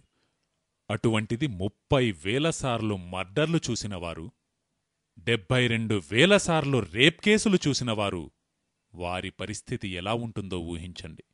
అటువంటి వ్యక్తి ఒక డాక్టరవుతాడని, ఒక సైంటిస్ట్ అవుతాడని మీరు ఊహించగలరా? నేను మీకు వ్రాసిస్తాను. అటువంటి వ్యక్తి ఒక వీధిగూండా అవుతాడు, ఒక డాన్ అవుతాడు. ఏ పిల్లవాడు రాత్రింబవళ్ళూ టెలివిజన్లో వల్గారిటీని చూస్తున్నాడో, అబ్సీనిటీని చూస్తున్నాడో అటువంటివాడు జీవితంలో ఒక స్థాయికి వచ్చేసరికి రోడ్డు ప్రక్కన నిలబడి ఉంటాడు. పోకిరి చేష్టలతో పనికిమాలినవాడిగా తయారవుతాడు. మీరొక్కసారి మిమ్మల్ని మీరే ప్రశ్నించుకోండి. ఈరోజు మన చెల్లెళ్లను వేధిస్తున్న ఈ చిల్లర కుర్రోళ్లందరూ ఎక్కడినుంచి పుట్టుకొచ్చారు? ఎవరు వీరంతా? ఎంతటి రాక్షసత్వం, ఎంతటి క్రూరత్వం! చివరికి 5 ఏళ్ల పిల్లను కూడా వదిలిపెట్టరు, 10 ఏళ్ల పిల్లను కూడా వదిలిపెట్టరు, 15 ఏళ్ల పిల్లను కూడా వదిలిపెట్టరు. ఎక్కడినుంచి వస్తారు వారు? వారికిదంతా నేర్పిస్తున్నదెవరు? ఏదైనా స్కూల్లో నేర్పిస్తారా ఇవన్నీ? మీరు చెప్పండి. భారతదేశంలో ఏ పాఠశాలలోని ఎక్కడి సిలబస్లోనైనా ఈ విషయాలు నేర్పిస్తారా చెప్పండి. ఏ సిలబస్లోనూ ఇటువంటివి నేర్పించరు, ఏ పాఠశాలలోనూ ఇటువంటివి నేర్పించరు, ఇంట్లో కూడా ఇటువంటివి నేర్పించరు. అయినా ఇవన్నీ వీరెక్కడ నేర్చుకుంటున్నారు? 2 కారణాలున్నాయి. అయితే టెలివిజన్ లేదా సినిమా. ఇక ఈ టెలివిజన్ మరియు సినిమాల దుష్ప్రభావం ఎటువంటిదో నేను మీతో పంచుకుంటున్నాను. నేను తరచుగా చిన్నపిల్లలతో మాట్లాడుతూ ఉంటాను.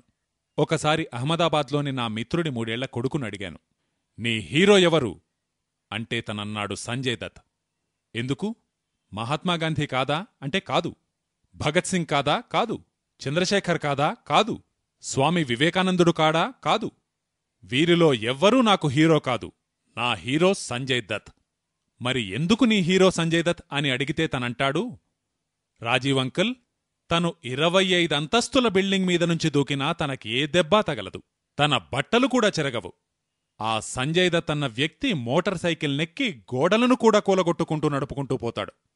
మోటార్ సైకిల్ విరగదు, సంజయ్ దత్ నెత్తి పగలదు, కాని గోడ మాత్రం కూలిపోతుంది. ఇంకా తనన్నాడు, అంకుల్, తను ఎంత శక్తిమంతుడంటే ఒక్క విలన్ని ఒక్క గుద్దు గుద్దాడంటే ఇక వాడడ్డంగా పడిపోతాడు. నేనతన్నడిగాను, బాబూ, నీ హీరో అంత శక్తిమంతుడైతే 2 ఏళ్లపాటు బొంబాయిలోని ఆర్థర్ రోడ్ జైల్లో ఎందుకు గడపవలసి వచ్చింది? గోడలను పగులగొట్టి వచ్చేవాడు, 25 అంతస్తుల బిల్డింగుల మీద నుంచి దూకేవాడు బొంబాయి ఆర్థర్ జైలు గోడలను పగులగొట్టలేకపోయాడా? దానికా పిల్లవాడు గంభీరంగా ఏమడిగాడో తెలుసా? మరి ఇదంతా అబద్ధమా? నేనన్నాను, మరి నిజమనుకున్నావా? ఇక ఆ 3 4 పిల్లవాడి అమాయకత్వాన్ని గురించి మీరేం చెబుతారు? రాత్రింబవళ్ళూ అటువంటి వారికి అబద్ధం చూపించబడుతూ ఉంది. రాత్రింబవళ్ళూ తనకు రక్తపాతం చూపించబడుతూ ఉంది. రాత్రింబవళ్ళూ తనకు వయలెన్స్ చూపించబడుతూ ఉంది. ఇక ఈ వయలెన్స్ ఉంది కదా, ఇది చాలా భయంకరమైనది.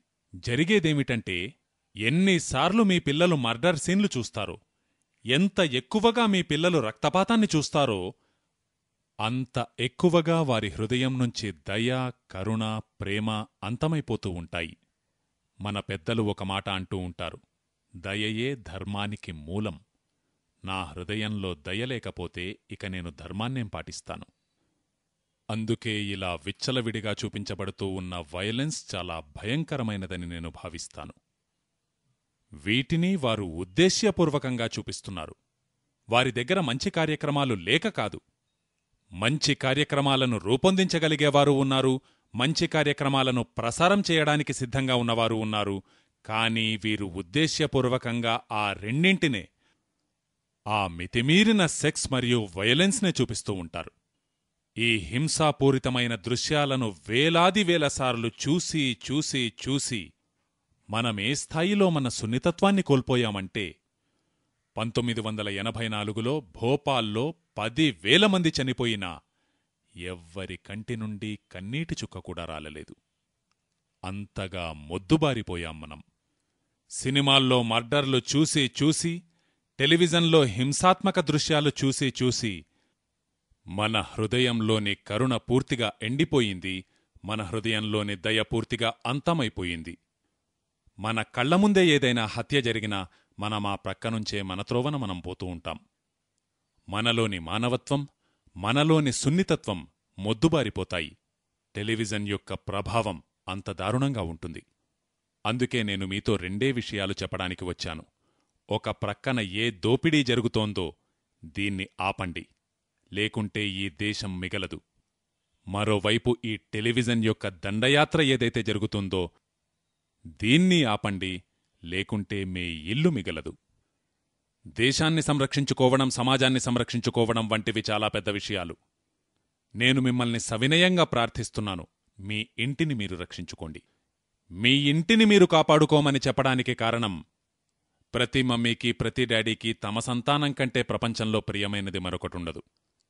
అటువంటి తమ ప్రియమైన సంతానాన్ని, మానవత్వం అంటే ఏమిటో తెలియని, సున్నితత్వం అంటే ఏమిటో అర్థంగాని ఆ రాక్షసులకు, ఆ తోడేళ్లకు మీ అంతట మీరు అప్పగిస్తున్నారు. ఈరోజు ఇంటింటికి డిష్ యాంటెనా వచ్చింది, ఇంటింటికి కేబుల్ కనెక్షన్ వచ్చింది. దీనితో అందరూ ఒకటే పరుగు. పక్కవారింట్లో ఇదున్నదంటే మా ఇంట్లో కూడా అది ఉండాలి. అది నేర్పించేదేమిటో మీకు తెలుసా? అది ఎంత భయంకరమైనదో మీరు కొద్దిగా గంభీరంగా ఆలోచించండి. టెలివిజన్ నేర్పించేది నైబర్స్ ఎన్వీ, ఓనర్స్ ప్రైడ్.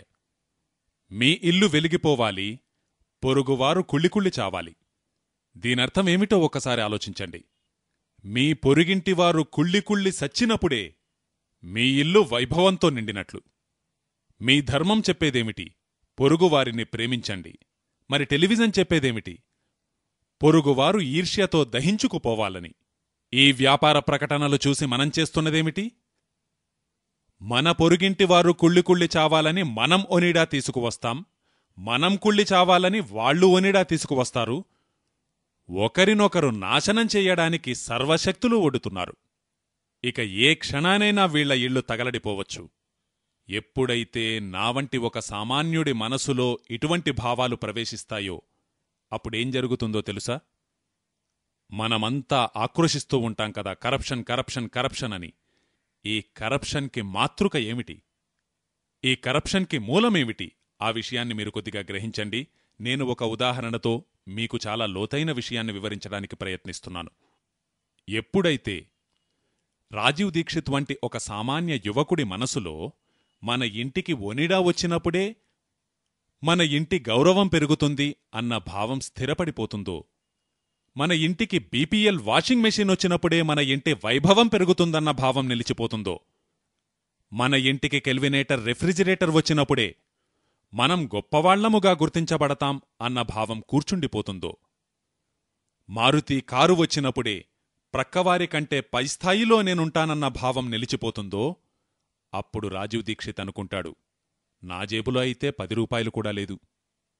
కాబట్టి నా వంటి నిజాయితీపరుడు కూడా ఎప్పుడైతే తన మనసులో ఒనిడా టీవీతోటే మీ ఇల్లు వెలిగిపోతుంది, ప్రక్కవారు కుళ్ళికుళ్ళి చేస్తారు అన్న భావం స్థిరపడిపోతుందో, నా జేబులో 10 రూపాయలు కూడా లేవు గనుక, ఒనిడా టెలివిజన్ 17,000 రూపాయలు గనుక, ఇక రాత్రింబవళ్ళూ నా మనసులో ఇదే యావ తిరుగుతూ ఉంటుంది. నా ఇల్లు వెలిగిపోవాలి, పక్కవాడు కుళ్ళికుళ్ళి చావాలి. ఇలా జరిగి జరిగి జరిగి ఒకానొక రోజు రాజీవ్ దీక్షిత్ ఆ 17,000 ఒనిడా టెలివిజన్ కోసం తన ఆత్మను అమ్ముకుంటాడు, తన దేశాన్ని అమ్మకానికి పెడతాడు. ఎందుకంటే ఒక ఒనిడా టీవీ కొని తెచ్చుకోవాలి గనుక.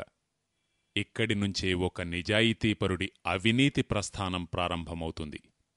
ఒక నిజాయితీపరుడిని కూడా రోజూ నీ ఇంటి గొప్పదనం పెరగాలి, ప్రక్కవాడు కుళ్ళికుళ్ళి చావాలి అని రోజూ మళ్ళీ మళ్ళీ రెచ్చగొడుతూ ఉంటే, ఇక ఆ నిజాయితీపరుడే ఎలాగైనా ఆ 17,000 సంపాదించాలని లంచం తీసుకుంటాడు, దొంగతనం చేస్తాడు, అరాచకం చేస్తాడు, తన ఆత్మను అమ్ముకోవలసిన పరిస్థితి వస్తే అందుకూ సిద్ధపడతాడు. తన ఇంటికి ఒనిడా టీవీ తెచ్చుకుంటాడు. ఒక్కసారి ఆలోచించండి, నా వంటి నవయువకుని మనసులో ఇటువంటి ఆలోచన కదిలి తాను లంచగొండిగా మారాడంటే, అలాగే మా తండ్రిగారి మనసులో మీ ఇంటి వైభవం పెరగాలంటే మీరు కారును స్వంతం చేసుకోవాలి అన్న ఆలోచన కలిగితే, మా నాన్న ఏం చేస్తారు? ఎలాగైనా 1,50,000 తెమ్మని నాపై ఒత్తిడి తెస్తారు. ఎందుకంటే మారుతీ కారు లేకుంటే గౌరవం లేదు. అలా మరొక నిజాయితీపరుడు అవినీతిపరుడవుతాడు. అలాగే మా అమ్మగారి మనసులో కూడా ఈ ఆలోచన ప్రవేశించిందనుకోండి, మన ఇంటి గౌరవం పెరగాలంటే మన ఇంట్లో ఒనిడా ఉండాలి, బీపీఎల్ వాషింగ్ మెషిన్ ఉండాలి అని. మా అమ్మగారు ఉద్యోగిని కాదు, వారెక్కడా బిజినెస్ కూడా చేయరు, వారు కేవలం ఒక సామాన్యమైన హౌస్ వైఫ్ మాత్రమే. దానితో ఆమె ఏమని భావిస్తారు? ఈ పిల్లవాడి పెళ్లి చేసినప్పుడు కట్నం రూపంలో అవన్నీ తీసుకుందాం. అలా ఒక నిజాయితీపరురాలైన తల్లి అవినీతిపరురాలవుతుంది. ఆ అవినీతిని కూడా ఆమె ఎంత సహేతుకంగా ప్రదర్శిస్తుందో చూడండి. చూడండి బాబూ, మీరు మాకేమీ పెట్టవలసిన పనిలేదు, మీరు పెట్టవలసినదేదో మీ అమ్మాయికే పెట్టుకోండి. తనకు తెలుసు అటూ ఇటూ తిరిగి అది ఎలాగో వచ్చేది తన ఇంటికేనని. ఒకవైపు మేమేమీ తీసుకోము అంటుంది, మరోవైపు బీపీఎల్ వాషింగ్ మెషిన్ ఇవ్వండి, ఒనిడా టెలివిజన్ ఇవ్వండి, మారుతీ కారివ్వండి. అసలింతకీ ఎందుకివ్వాలండి? అరే, ఈ అబ్బాయిని గొప్ప ఇంజనీర్ని చేశాం, లక్షల రూపాయలు ఖర్చు పెట్టాం, ఇంత ఇన్వెస్ట్ చేశాం, అదంతా వసూలు చేసుకోవాలా వద్దా? ఇక ఆ పైన ఏం జరుగుతుంది? కావలసిన వస్తువులన్నీ తీసుకువచ్చినా ఒక్క టెలివిజన్ తీసుకురాలేకపోవడం వల్ల వరకట్నం కోసం ఇంటికి వచ్చిన నవవధువుని ఉన్న ఆమెను ఉన్నట్లుగానే నిలువునా కాల్చి చంపేస్తారు. ఈ దారుణాలను ఈ దేశంలోనే చూశాను, ఇంకెక్కడో కాదు. టెలివిజన్ కోసం ఒక వ్యక్తిని కాల్చి చంపుతున్నామంటే ఇంతకంటే సంస్కృతి యొక్క పతనం మరేముంటుంది? ఆ క్షణంలో నా గుండె రగిలిపోయినా కనిపిస్తుంది, బహుశా మన సమాజంలో ఈరోజు నిండు ప్రాణంతో జీవించి ఉన్న ఒక సోదరి కంటే టెలివిజన్ విలువ ఎక్కువైపోయింది. ఇలా ప్రాణాల కంటే వస్తువుల వెలలు అధికమైన దశలో ఇక మీరు ప్రతిరోజూ పత్రిక చూడండి, వరకట్నం కోసం నిలువునా చంపిన సంఘటన లేకుండా ఒక్కరోజు కూడా గడువదు. ఇక ప్రస్తుతం పరిస్థితి మరింత భయంకరంగా తయారైంది. గర్భంలో పెరుగుతున్న పిండం ఆడశిశువైతే ఆమ్నియోసెంటెసిస్ చేసి తీసివేయడం, గర్భం నుంచి బయటికి వచ్చిన తరువాత చంపితే అది హత్య, అదే గర్భంలో ఉన్నప్పుడే చంపితే అది ఎబార్షన్. ఇది విచిత్రమైన చట్టం ఈ దేశంలో. గర్భం నుంచి బయటికి వచ్చిన తర్వాతైతే హత్యగా పిలువబడుతుంది, గర్భంలోనే ఉన్నప్పుడైతే అబార్షన్గా పిలువబడుతుంది. నేను మీకు గ్యారంటీగా చెబుతున్నాను, వ్రాసుకోండి. నేను మా నగరంలో సర్వే చేయించాను. అబార్షన్ కేసులన్నింటిలోనూ 99% గర్భస్థ పిండములు ఆడశిశువులైనప్పుడే జరుగుతాయి. దీని పరిణామమేం జరుగుతుందో తెలుసా? ఒక ప్రక్క వరకట్నం గురించి చంపుతున్నారు, మరో ప్రక్క పుట్టకముందే చంపుతున్నారు ఆడపిల్ల అని. దీనితో క్రమక్రమంగా స్త్రీల సంఖ్య తగ్గిపోతూ వస్తోంది. పరిస్థితి ఇలాగే కొనసాగితే ఏదో ఒకనాటికి భారతదేశంలో ప్రతి 1000 మంది సోదరులకు కేవలం 500 మంది సోదరీమణులు మాత్రమే మిగులుతారు. ఇక నాటి పరిస్థితి ఎంత దారుణంగా ఉంటుందో చూడండి. ఎటువంటి బాస్టర్డ్ సొసైటీగా మనం పరిణామం చెందుతున్నామో గమనించండి. మనమేర్పరచుకున్న నిర్వచనాలు కూడా ఎంత విచిత్రమైనవో చూడండి. పూర్వకాలంలో ఎవరైనా స్త్రీలను చంపితే వారిని రాక్షసులుగా పిలిచేవారు. అటువంటిది ప్రస్తుతం డిగ్రీలు సంపాదించి ఈ తెల్లకోటులు ధరించి స్త్రీలను చంపుతున్న వారిని మనం డాక్టర్లుగా పిలుస్తున్నాం. వారు రాక్షసులు కారా? పరిస్థితి ఇలాగే కొనసాగితే ఇక మనం సమాజాన్ని సంరక్షించుకోలేము. అందుకే నేను మీకు విన్నవిస్తున్నాను. నేను మీకు 2 విషయాలు ప్రార్థనాపూర్వకంగా తెలియజేయదలిచాను. ఈ దేశంలో దినదినం జరుగుతోన్న దోపిడి నుంచి ఈ దేశాన్ని సంరక్షించుకోండి. ఈ దోపిడి నుంచి మన దేశాన్ని సంరక్షించుకునే మహత్కార్యం మీరు మాత్రమే చేయాలి, రాజకీయ పార్టీలు చేయవు. ఎందుకంటే రాజకీయ పార్టీలు దేశాన్ని అమ్మే పనిలోనే నిమగ్నమై ఉన్నారు. మరి ఈ దేశాన్ని సంరక్షించుకోవడమెలా? నేను మీకు చిన్న చిన్న విషయాలు విన్నవిస్తాను. మీరిప్పుడే దృఢంగా నిర్ణయించుకోండి. నేటి తరువాత మీ ఇంటికి పెప్సీగాని కోకోకోలాగాని రాకూడదు. ఒక ప్రక్క మన దేశంలో కోట్లాది మంది త్రాగునీరు కూడా లభించక అలమటిస్తూ ఉంటే మీ ఇంట్లో మీ పిల్లలు పెప్సీ కోకోకోలాలు త్రాగడం, దానిని మించిన నేషనల్ క్రైమ్ మరొకటి లేదు. అలాగే మీ ఇంటికి కోల్గేట్, క్లోజప్, సిబాకా, ఫోర్హాన్స్ తేనే కూడదు. ఈ విషయం పట్ల మీరు దృఢ నిర్ణయం తీసుకోవాలి. మన దేశంలోనే తయారైన నీమ్ పళ్లపొడిని పేస్టునుగాని, లేదు బబుల్ పళ్లపొడిని పేస్టునుగాని మరేదైనా మన దేశంలోనే తయారైన ఉత్పత్తిని కొనుగోలు చేయాలి తప్ప మన దేశానికి చెందిన ధనాన్ని బయటి దేశాలకు పోనివ్వకూడదు. మన ఇంట్లోకి Lux, Liril, Lifebuoy, Rexona రాకూడదు. ఎందుకంటే ఇవి విదేశీ కంపెనీల ఉత్పత్తులు. మన పిల్లలు బాటా, అడిడాస్ల చెప్పులు తొడుక్కోకూడదు. చెప్పులు కుట్టేవారు తయారుచేసే చెప్పులను మాత్రమే తొడుక్కోవాలి. నేను మీతో ఈ విషయాన్ని విన్నవించడానికి మాత్రమే వచ్చాను. ఓటు అడగడానికి రాలేదు, రానుకూడా. నేను మిమ్మల్ని ప్రార్థించేదేమిటంటే మన దేశాన్ని సంరక్షించుకోవాలంటే మొట్టమొదటగా మీ ఇళ్లలో విదేశీ కంపెనీ ఉత్పత్తులను బహిష్కరించండి. వారి ఉత్పత్తులను కొనుగోలు చేయడం పూర్తిగా ఆపండి.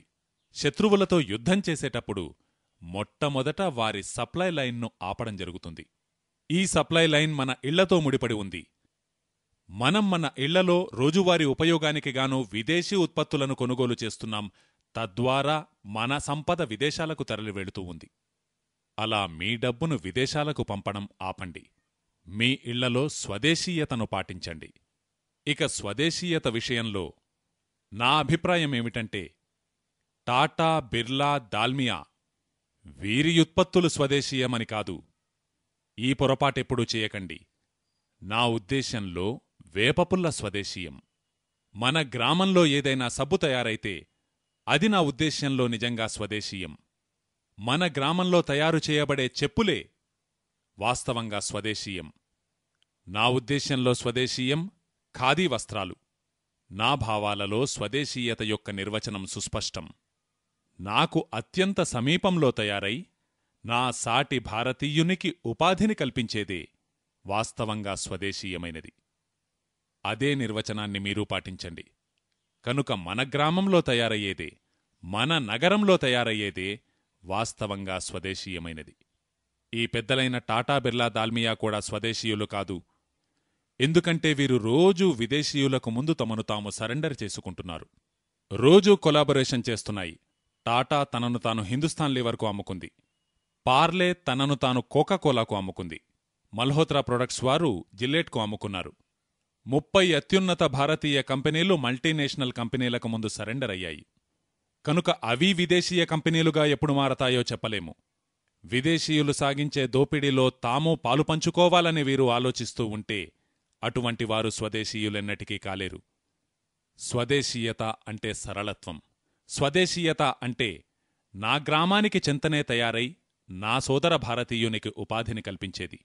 స్వదేశీయత అంటే మన దేశం యొక్క ధనాన్ని విదేశాలకు పంపకుండా చేసేది. కనుక మొట్టమొదటగా మీరు మీ ఇళ్లలో స్వదేశీ ఉత్పత్తులనే కొనుగోలు చేయడానికి సంకల్పబద్ధులు కండి. రెండవది, ఈ దేశ సంస్కృతిపై జరుగుతున్న దండయాత్ర నుంచి ఈ దేశాన్ని సంరక్షించుకోండి. మీ ఇళ్లలో టెలివిజన్లను ఆపండి.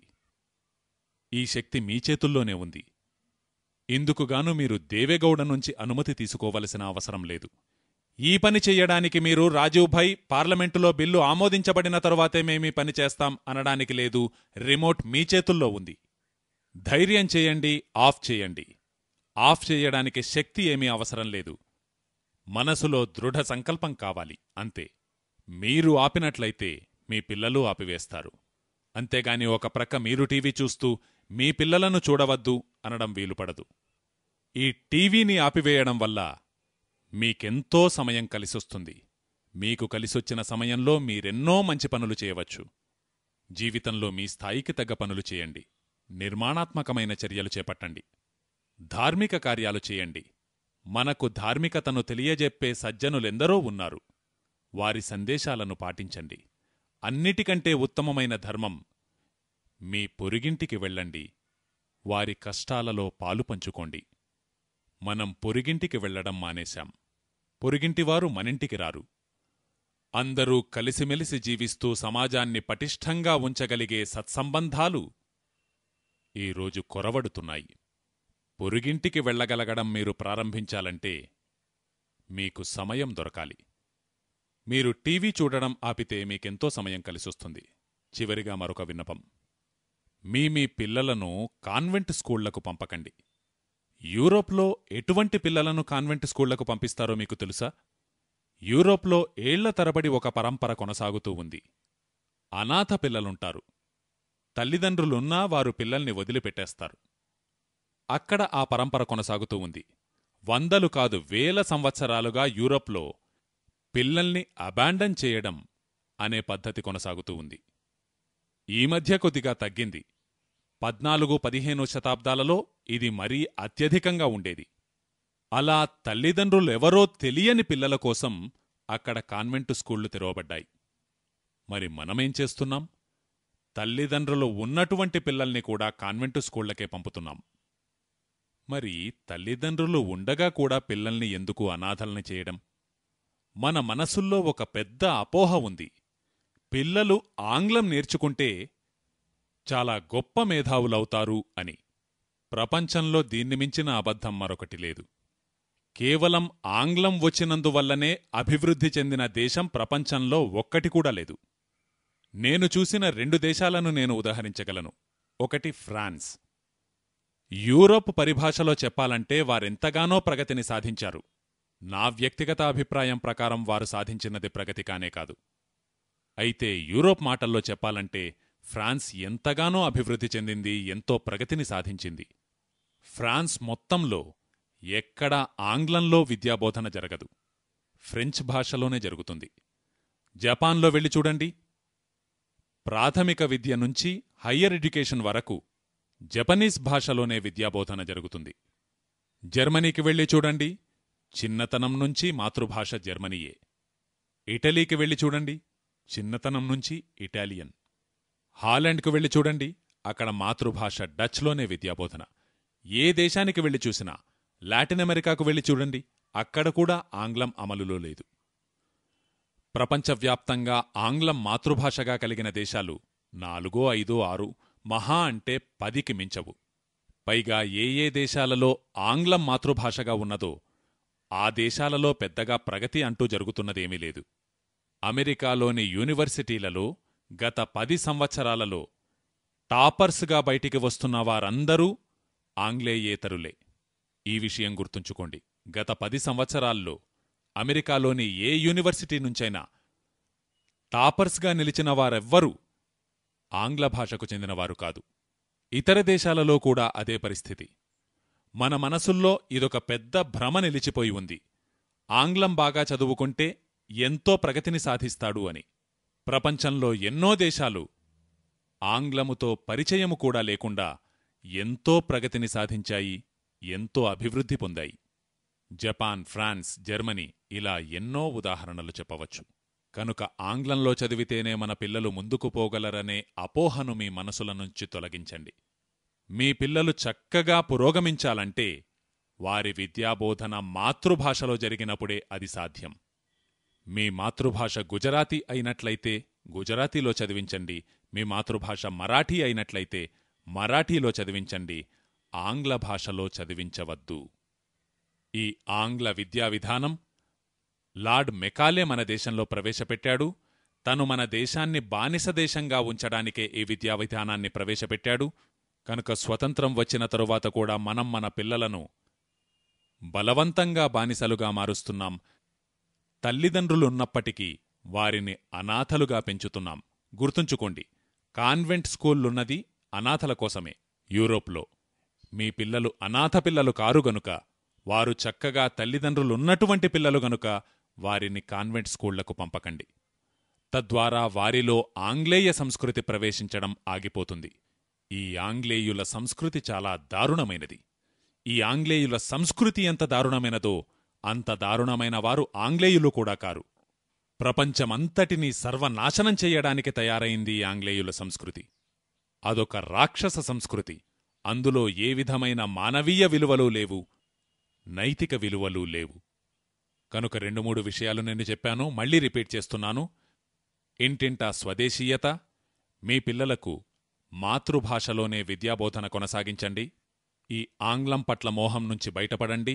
మీ పిల్లలు మరింత బుద్ధిమంతులవుతారు, ఎంతో సహేతుక పరిశీలన కలిగిన వారవుతారు, గొప్ప వివేకవంతులవుతారు మాతృభాషలో చదివించడం వల్ల.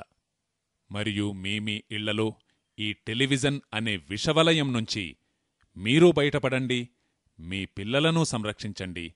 ఈ దేశానికి శుభం చేకూరుతుంది. మీకు సందేహం కలుగవచ్చు, రాజీవ్ భాయ్, మీరు మా నుంచి ఒక ఓటు అడగలేదు, ఒక నోటు అడగలేదు. ఇది అసలే ఎన్నికల సమయం. అందరూ ఓట్లడుగుతూ ఉంటారు. ఎంతోమంది మీ దగ్గరికి వస్తూ ఉండొచ్చు, చాలా గొప్ప ప్రసంగాలు చేస్తూ ఉండొచ్చు. చివరిగా వారంటారు, మా ఫలానా గుర్తుపై మీరు ముద్ర వేయండి. కాని నేను వచ్చింది అలా చెప్పడానికి కాదు, అలా అడగడానికి మరెప్పుడూ రానుకూడా. అయితే నేను మరొకటి అర్థించడానికి మీ దగ్గరికి వచ్చాను. నాకు మీ సమయాన్ని దానమివ్వండి. మీ జీవితంలోని కొంత కాలాన్ని నాకివ్వండి. నాకు మీ ఓటు వద్దు, మీ నోటు వద్దు. మరి మీరేం చేయాలి? ఒక్క రోజులో 24 గంటల సమయముంది మీకు. ఈ 24 గంటలలో 23 గంటలను మీరు మీ పిల్లల కోసం, మీ వ్యాపారం కోసం, మీ కుటుంబం కోసం వెచ్చించండి. ఒక్క గంట సమయాన్ని మాత్రం దేశం కోసం గడపండి. మీరివ్వవలసిన ఈ ఒక్క గంట సమయం యొక్క అవసరం ప్రస్తుతం మన దేశానికెంతో ఉంది. ఈ ఒక్క గంట కాలంలో మీరేమి చెయ్యాలి? ఈ చిన్ని విషయాన్ని మీకు తెలియజేసి నేను ముగిస్తాను. 1757లో ప్లాసీ యుద్ధం జరిగినప్పుడు 300 మంది ఆంగ్లేయ సైనికులను వెంటబెట్టుకుని వచ్చాడు రాబర్ట్ క్లైవ్. 18,000 మంది భారతీయ సైనికులపై విజయాన్ని సాధించాడు. గెలుపొందిన తరువాత తానేమి చేశాడో తెలుసా? ఒక గొప్ప ఊరేగింపును నిర్వహించాడు. దానికి సంబంధించి తన డైరీలో వ్రాసుకున్నాడు. ఆ డైరీలోని 2 పేజీలు నా దగ్గర ఉన్నాయి. అవి చదివినప్పుడల్లా నా గుండె మండిపోతుంది. రాబర్ట్ క్లైవ్ వ్రాసుకున్నాడు, తాను 300 మంది సైనికులతో ప్లాసీ యుద్ధాన్ని గెలిచినప్పుడు ఆ విజయోత్సాహాన్ని ప్రకటించేందుకుగాను కలకత్తా నుంచి ముర్షిదాబాద్ వరకు ఊరేగింపును నిర్వహించాడు. ఆ ఊరేగింపు ఎలా జరిగింది? క్లైవ్ గుర్రంపై కూర్చుని ముందు వెళుతూ ఉంటే వెనుక 300 మంది సైనికులు వెళుతూ ఉండేవారు. రాబర్ట్ క్లైవ్ రాసుకున్నాడు, తన 300 మంది ఊరేగింపును చూడడానికి రహదారికి ఇరుప్రక్కల కోటానుకోట్ల మంది భారతీయులు వచ్చేవారు.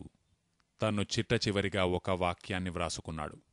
ఆ ఊరేగింపును చూడడానికి తండోపతండాలుగా వచ్చినవారు, అక్కడ చప్పట్లు చరుస్తూ నిలుచున్నవారు ఒక్కొక్క రాయిని తీసుకుని మా మీదకి విసిరినట్లయితే చరిత్ర మరో మలుపు తిరిగి ఉండేది. ఈ విషయం నిరంతరం నా గుండెల్లో అగ్నిలా భగభగ మండుతూ ఉంటుంది. వాళ్లు 300 మంది మాత్రమే, మనం కోటానుకోట్ల మంది ఉన్నప్పటికీ అక్కడ నిర్వాకం చూస్తూ ఉన్నాము, చప్పట్లు చరుస్తూ ఉన్నాము తప్పితే ఒక్క రాయి తీసుకుని వారిపైకి విసిరిన వారొక్కరూ లేరు. ఈరోజూ అదే జరుగుతోంది. అందుకే నేను మీకు తెలియజేస్తున్నాను, కనీసం ప్రతిరోజూ 1 గంట సమయాన్నైనా వెచ్చించండి.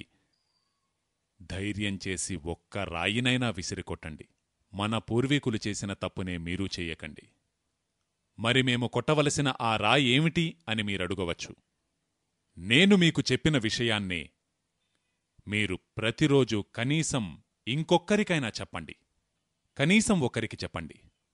ఇలా రోజుకొకరు చొప్పున మీరు మీ పొరుగువారికి గాని మీ మిత్రులకు గాని చెప్పినట్లయితే, అలా జరిగే జన జాగృతితో మన భారతావని అనతి కాలంలోనే వాస్తవమైన స్వాతంత్ర్యాన్ని పొందగలదు.